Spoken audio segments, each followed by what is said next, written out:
Hello friends, welcome to S study pen channel. कैसे हैं आप सभी? आई होप आप सभी ठीक होंगे। फ्रेंड्स, आज के इस वीडियो में हम 1 से लेकर के 7 जून और 8 से लेकर के 14 जून तक के most important weekly current affairs के क्वेश्चन को डिस्कस करेंगे और वो भी एक्सप्लेनेशन के साथ। फ्रेंड्स, ये वीडियो उन सभी कम्पिटेटिव एग्जाम के लिए महत्वपूर्ण है जिस भी कम्पिटेटिव एग्जाम में करंट अफेयर्स से रिलेटेड क्वेश्चन पूछे जाते हैं। इसलिए आप सभी हमारे साथ शुरू से लेकर के अंत तक जुड़े रहें ताकि आपका कोई भी क्वेश्चन मिस ना हो पाए। तो चलिए फ्रेंड्स, बिना कोई देरी किए हम सबसे पहले 1 जून से लेकर के 14 जून तक के इम्पॉर्टेंट डेट एंड इवेंट्स को कवर करते हैं। उसके बाद करंट अफेयर्स के क्वेश्चन को कवर करेंगे। तो फ्रेंड्स, ध्यान रखिएगा, 1 जून को विश्व दुग्ध दिवस मनाया जाता है और उसी दिन global day of parents day भी मनाया जाता है। 2 जून को तेलंगाना स्थापना दिवस मनाया जाता है। 3 जून को विश्व साइकिल दिवस मनाया जाता है। 5 जून को विश्व पर्यावरण दिवस मनाया जाता है। 7 जून को विश्व खाद्य सुरक्षा दिवस मनाया जाता है। 8 जून को विश्व महासागर दिवस मनाया जाता है और 8 जून को ही विश्व ब्रेन ट्यूमर दिवस भी मनाया जाता है। 12 जून को बाल श्रम के खिलाफ विश्व दिवस मनाया जाता है और 14 जून को विश्व रक्तदाता दिवस मनाया जाता है। तो चलिए फ्रेंड्स, अब हम क्वेश्चन स्टार्ट करते हैं। सबसे पहले हम 1 से लेकर के 7 जून तक के वीकली करंट अफेयर्स के क्वेश्चन को देखते हैं। तो फ्रेंड्स, ध्यान रखिएगा, हमारा आज का पहला क्वेश्चन है, निम्न में से किस देश में बर्ड फ्लू का H10N3 स्ट्रेन से संक्रमित पहले शख्स का मामला सामने आया है? ऑप्शन है भारत, चीन, रूस या अमेरिका। इसका आंसर का ऑप्शन नंबर बी, चीन। फ्रेंड्स, ध्यान रखिएगा, चीन में बर्ड फ्लू का H10N3 स्ट्रेन से संक्रमित पहले शख्स का मामला सामने आया है। यह मामला देश के पूर्वी जियांगसू प्रांत में पता चला है। यह जानकारी राष्ट्रीय स्वास्थ्य आयोग ने 1 जून 2021 को दी थी। तो चलिए फ्रेंड्स, आप देखते हैं नेक्स्ट क्वेश्चन। हमारा नेक्स्ट क्वेश्चन है, हाल ही में किस राज्य की कुर्रा गुफाओं में पाई गई झिंगुर की एक नई प्रजाति का नाम इंडीमिमस जयंती रखा गया है? ऑप्शन है बिहार, झारखंड, छत्तीसगढ़ या मध्य प्रदेश। इसका आंसर का option number C, Chhattisgarh. Friends, ध्यान रखिएगा, हाल ही में कुर्रा गुफा में पाई गई झिंगुर की एक नई प्रजाति का नाम इंडीमिमस जयंती रखा गया है। इस नई प्रजाति का नाम देश के प्रमुख गुफा खोजकर्ताओं में से एक प्रोफेसर जयंत विश्वास के नाम पर रखा गया है। इस नई प्रजाति की पहचान जोनस ऑर्कोनोमिमस सांसियोर 1857 के तहत की गई है।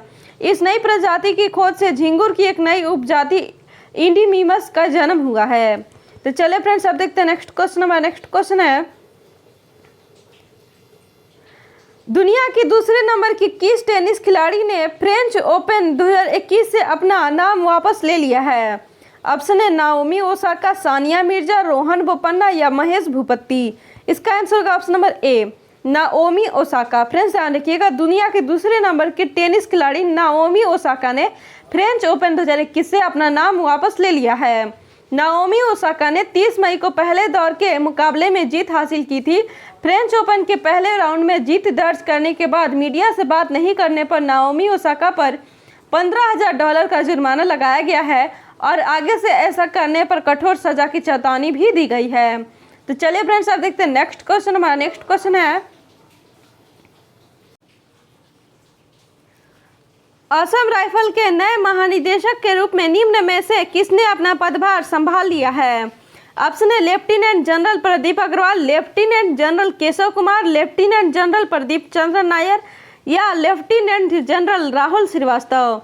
इसका आंसर का option number C, lieutenant general Pradeep Chandra Nair. Friends, ध्यान रखिएगा, लेफ्टिनेंट जनरल प्रदीप चंद्र नायर ने देश में सबसे पुराने अर्धसैन्य बल असम राइफल्स के महानिदेशक के तौर पर अपना कार्यभार संभाल लिया है। असम राइफल बल पूर्वोत्तर क्षेत्र की सुरक्षा का जिम्मा संभालता है। यह बल सुरक्षा मुहैया कराने, जन कल्याण के कार्य करने और विकास कार्य में मदद करने समेत विविध भूमिकाएं निभाता है। लेफ्टिनेंट जनरल नायर इससे पहले भारतीय सेना के भर्ती विभाग के महानिदेशक थे। तो चलिए फ्रेंड्स, आप देखते हैं नेक्स्ट क्वेश्चन। हमारा नेक्स्ट क्वेश्चन है, हाल ही में किस राज्य सरकार ने अंकुर नाम की एक योजना शुरू की है? ऑप्शन है मध्य प्रदेश, राजस्थान, महाराष्ट्र या गुजरात। इसका आंसर का ऑप्शन नंबर ए, मध्य प्रदेश। फ्रेंड्स, ध्यान रखिएगा, मध्य प्रदेश के सीएम शिवराज सिंह चौहान सरकार ने अंकुर नाम की एक योजना शुरू की है। इस योजना के तहत नागरिकों को मानसून के दौरान पेड़ लगाने के लिए सम्मानित किया जाएगा। इस पहल में भाग लेने वाले नागरिकों को कार्यक्रम में जन भागीदारी सुनिश्चित करने के लिए प्राणवायु पुरस्कार दिया जाएगा। इसके लिए प्रतिभागियों को पौधा लगाते समय एक तस्वीर अपलोड करनी होगी और फिर 30 दिनों तक पौधे की देखभाल करने के बाद दूसरी तस्वीर अपलोड करनी होगी। तो चलिए फ्रेंड्स, आप देखते हैं नेक्स्ट क्वेश्चन। हमारा नेक्स्ट क्वेश्चन है, सुप्रीम कोर्ट के किस रिटायर्ड जस्टिस ने राष्ट्रीय मानवाधिकार आयोग के नए अध्यक्ष के रूप में पदभार संभाल लिया है? ऑप्शन है रंजन गोगोई, प्रदीप नायर, केशव प्रताप मौर्य या अरुण कुमार मिश्रा। इसका आंसर होगा option number D, Arun Kumar Mishra. Friends ध्यान रखिएगा, सुप्रीम कोर्ट के रिटायर्ड जस्टिस अरुण कुमार मिश्रा ने राष्ट्रीय मानवाधिकार आयोग के नए अध्यक्ष के रूप में पदभार संभाल लिया है। इससे पहले राष्ट्रीय मानवाधिकार आयोग के अध्यक्ष जस्टिस एच.एल. दत्तू थे। वे पिछले साल दिसंबर में इसके पद से रिटायर हो गए थे। तब से एनएचआरसी के अध्यक्ष का पद खाली था। तो चलिए फ्रेंड्स, आप देखते हैं नेक्स्ट क्वेश्चन। हमारा नेक्स्ट क्वेश्चन है, भारतीय उद्योग परिसंघ का नया अध्यक्ष निम्न में से किसे नियुक्त किया गया है? ऑप्शन है राहुल श्रीवास्तव, टीवी नरेंद्रन, संजीव कुमार, पवन सिंह रावत। इसका आंसर होगा option number B, TV Narendran. Friends ध्यान रखिएगा, टाटा स्टील के मुख्य कार्यकारी अधिकारी अर्थात सीईओ और प्रबंध निदेशक अर्थात एमडी टीवी नरेंद्रन को भारतीय उद्योग परिसंघ का नया अध्यक्ष चुना गया है। नरेंद्रन ने कोटक महिंद्रा बैंक लिमिटेड के प्रबंध निदेशक और सीईओ उदय कोटक से यह पदभार ग्रहण किया है। तो चलिए फ्रेंड्स, आप देखते हैं नेक्स्ट क्वेश्चन। हमारा नेक्स्ट क्वेश्चन है, भारत ने किस अभियान के लिए विश्व बैंक के साथ $200 मिलियन के ऋण के लिए समझौता किया है? ऑप्शन है बेटी बचाओ बेटी पढ़ाओ अभियान, राष्ट्रीय पोषण अभियान, आयुष्मान भारत अभियान या स्वच्छ भारत अभियान। इसका आंसर का ऑप्शन नंबर बी, राष्ट्रीय पोषण अभियान। फ्रेंड्स ध्यान रखिएगा, भारत ने राष्ट्रीय पोषण अभियान के लिए विश्व बैंक के साथ $200 मिलियन के ऋण के लिए समझौता किया है। राष्ट्रीय पोषण अभियान के माध्यम से कुपोषण से निपटने के लिए विभिन्न मंत्रालयों में चल रहे विविध कार्यक्रमों एवं योजनाओं में समन्वय स्थापित करने के साथ ही उनके लिए लक्ष्य निर्धारण करने में मदद मिलेगी। तो चलिए फ्रेंड्स, आप देखते हैं नेक्स्ट क्वेश्चन। हमारा नेक्स्ट क्वेश्चन है, हाल ही में बिहार के मुख्यमंत्री नीतीश कुमार ने इंजीनियरिंग और मेडिकल कॉलेज में लड़कियों के लिए कितने प्रतिशत आरक्षण की घोषणा की है? ऑप्शन है 23%, 25%, 28% या 33%।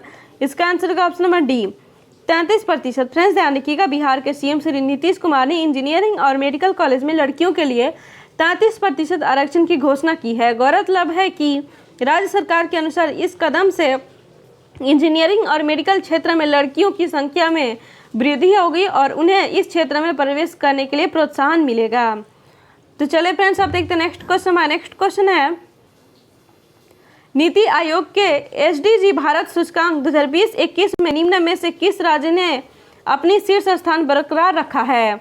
ऑप्शन है मध्य प्रदेश, महाराष्ट्र, केरल या बिहार। इसका आंसर का option number C, Kerala. Friends ध्यान रखिएगा, नीति आयोग के एसडीजी भारत सूचकांक 2020-21 में केरल ने अपनी शीर्ष स्थान बरकरार रखा है, जबकि बिहार का प्रदर्शन सबसे बुरा रहा। सतत विकास लक्ष्यों के लिए सूचकांक सामाजिक, आर्थिक और पर्यावरणीय मापदंडों पर राज्यों और केंद्र शासित प्रदेशों की प्रगति का मूल्यांकन करता है। एक रिपोर्ट के अनुसार केरल ने 75 अंक के साथ शीर्ष राज्य के रूप में अपना स्थान बरकरार रखा, जबकि 74 अंक के साथ हिमाचल प्रदेश और तमिलनाडु को दूसरा स्थान मिला। तो चलिए फ्रेंड्स, अब देखते हैं नेक्स्ट क्वेश्चन। हमारा नेक्स्ट क्वेश्चन है, भारतीय वायुसेना के नए उप प्रमुख कौन बने हैं? ऑप्शन है राहुल सचदेवा, विवेक राम चौधरी, रंजन गोगोई या प्रदीप कुमार साहनी। इसका आंसर का ऑप्शन नंबर बी, विवेक राम चौधरी। फ्रेंड्स ध्यान रखिएगा, एयर मार्शल विवेक राम एच.एस. अरोड़ा की जगह लेंगे। और फ्रेंड्स ध्यान रखिएगा, इंडियन एयरफोर्स की स्थापना 8 अक्टूबर 1932 को की गई थी। इसका मुख्यालय नई दिल्ली में है और वायुसेना के अध्यक्ष हैं एयर चीफ मार्शल आर.के.एस. भदौरिया। तो चलिए फ्रेंड्स, आप देखते हैं नेक्स्ट क्वेश्चन। हमारा नेक्स्ट क्वेश्चन है, 3 ट्रिलियन रुपए का बाजार पूंजीकरण हासिल करने वाली तीसरी भारतीय आईटी कंपनी कौन सी बन गई है? ऑप्शन है टेक महिंद्रा, विप्रो, इन्फोसिस या टाटा कंसल्टेंसी। इसका आंसर का option number B, Wipro. Friends ध्यान रखिएगा, विप्रो ने पहली बार बाजार पूंजीकरण में 3 ट्रिलियन रुपए को छुआ है। टाटा कंसल्टेंसी सर्विसेज और इन्फोसिस के बाद 3 ट्रिलियन रुपए का आंकड़ा पार करने वाली तीसरी भारतीय आईटी कंपनी बन गई है। और फ्रेंड्स ध्यान रखिएगा, विप्रो की स्थापना 29 दिसंबर 1945 को किया गया था।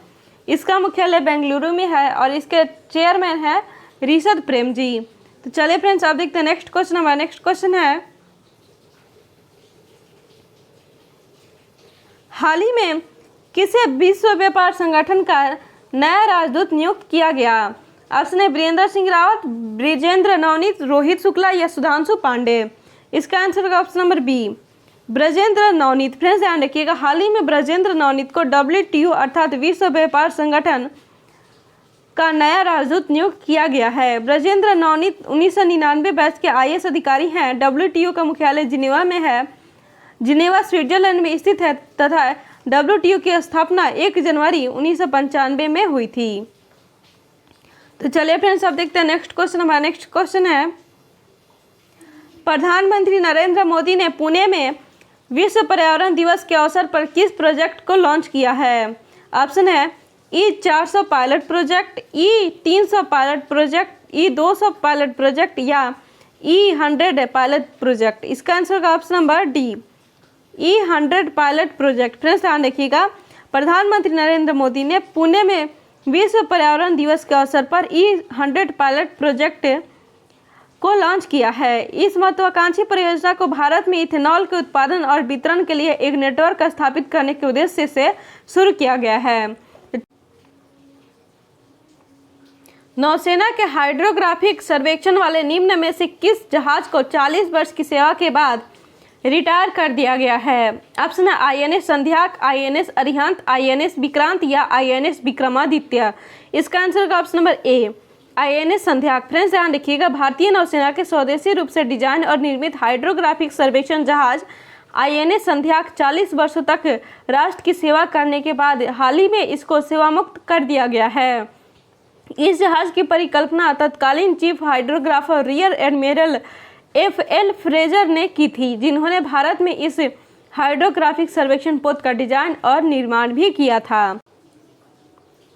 तो चलिए फ्रेंड्स अब हम 8 जून से लेकर के 14 जून तक के वीकली करंट अफेयर्स के क्वेश्चन को कवर करते हैं। तो फ्रेंड्स हमारा क्वेश्चन है, दूसरा सबसे अधिक सक्रिय अंतर्राष्ट्रीय गोल करने वाला खिलाड़ी कौन बन गया है? ऑप्शन है लियोनेल मेसी, ईशान पंडिता, सुनील छेत्री या अनुरुद्ध थापा।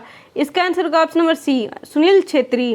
फ्रेंड्स ध्यान रखिएगा, भारतीय फुटबॉल कप्तान सुनील छेत्री अर्जेंटीना के स्टार लियोनेल मेसी को पछाड़कर दूसरे सबसे अधिक सक्रिय अंतर्राष्ट्रीय गोल करने वाले खिलाड़ी बन गए हैं। तो चलिए फ्रेंड्स आप देखते हैं नेक्स्ट क्वेश्चन। हमारा नेक्स्ट क्वेश्चन है, अब्दुल्ला शाहिद 76वें संयुक्त राष्ट्र महासभा सत्र के अध्यक्ष के रूप में चुने गए हैं, वह किस देश के विदेश मंत्री हैं? ऑप्शन है सिंगापुर, मालदीव, दक्षिण अफ्रीका या केन्या। इसका आंसर होगा option number B, Maldives. Friends ध्यान रखिएगा, मालदीव के विदेश मंत्री अब्दुल्ला शाहिद को संयुक्त राष्ट्र महासभा अर्थात UNGA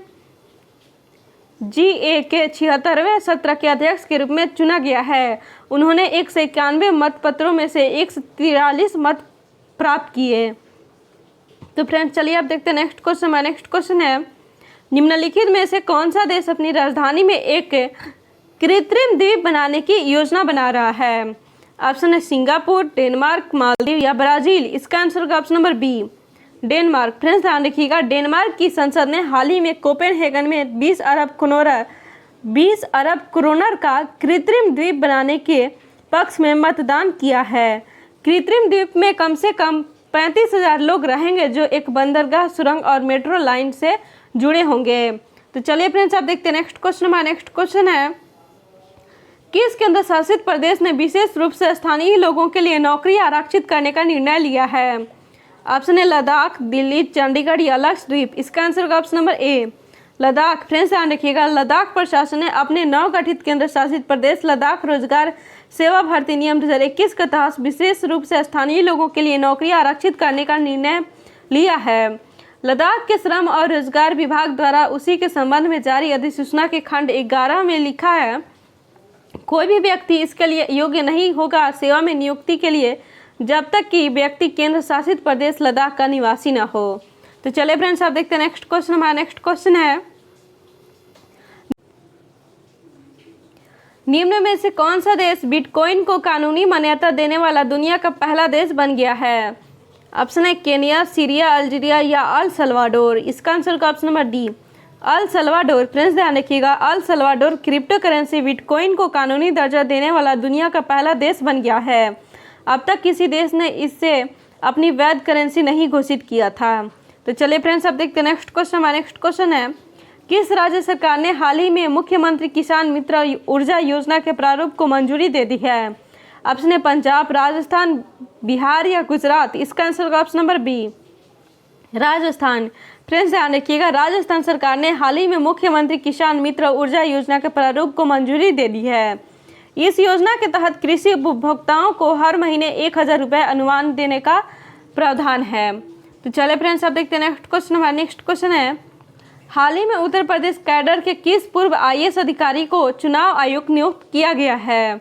ऑप्शन है अनूप चंद्र पांडे, राहुल श्रीवास्तव, कमलेश्वर त्यागी या मोहनदास पांडे। इसका आंसर होगा option number A, Anoop Chandra Pandey. Friends ध्यान रखिएगा, उत्तर प्रदेश कैडर के IAS अफसर अनूप चंद्र पांडे को हाल ही में चुनाव आयुक्त नियुक्त किया गया है। अनूप चंद्र पांडे का जन्म 15 फरवरी 1959 को पंजाब के चंडीगढ़ में हुआ था। उन्होंने मैकेनिकल इंजीनियरिंग में बैचलर की डिग्री हासिल की है। वे 1984 बैच के IAS अफसर रहे हैं। तो चलिए फ्रेंड्स आप देखते हैं नेक्स्ट क्वेश्चन। हमारा नेक्स्ट क्वेश्चन है, भारत के निम्न में से किस राज्य को एनीमिया मुक्त भारत सूचकांक की 2021 की रिपोर्ट में शीर्ष स्थान प्राप्त हुआ है? ऑप्शन है उत्तर प्रदेश, हिमाचल प्रदेश, आंध्र प्रदेश या मध्य प्रदेश। इसका आंसर होगा option number D, Madhya Pradesh. Friends ध्यान रखिएगा, MP को एनीमिया मुक्त भारत सूचकांक की 2020-21 की रिपोर्ट में शीर्ष स्थान प्राप्त हुआ है। एनीमिया मुक्त भारत सूचकांक 2020-21 की राष्ट्रीय रैंकिंग में हिमाचल प्रदेश ने तीसरा स्थान हासिल किया है। तो चलिए फ्रेंड्स आप देखते हैं नेक्स्ट क्वेश्चन। हमारा नेक्स्ट क्वेश्चन है, इलाहाबाद हाई कोर्ट के नए चीफ जस्टिस के रूप में निम्न में से किसे नियुक्त किया गया है?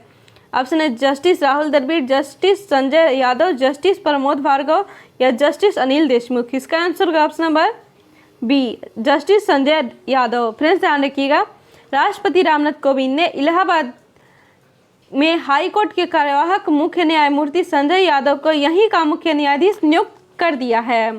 तो चलिए फ्रेंड्स आप देखते हैं नेक्स्ट क्वेश्चन। हमारा नेक्स्ट क्वेश्चन है, विश्व बैंक ने भारत की अर्थव्यवस्था को 2022 में कितने प्रतिशत की दर से बढ़ने का अनुमान लगाया है?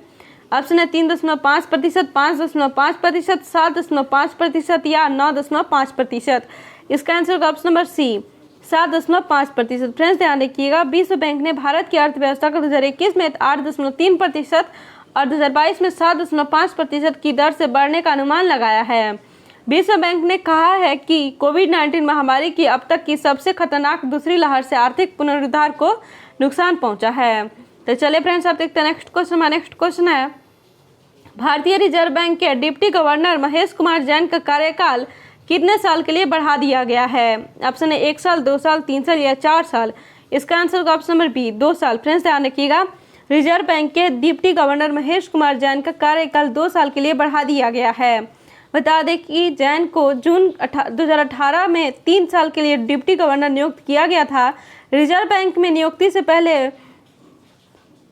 Deputy governor Mahesh Kumar Jain IDBI bank के प्रबंध निदेशक रह चुके हैं।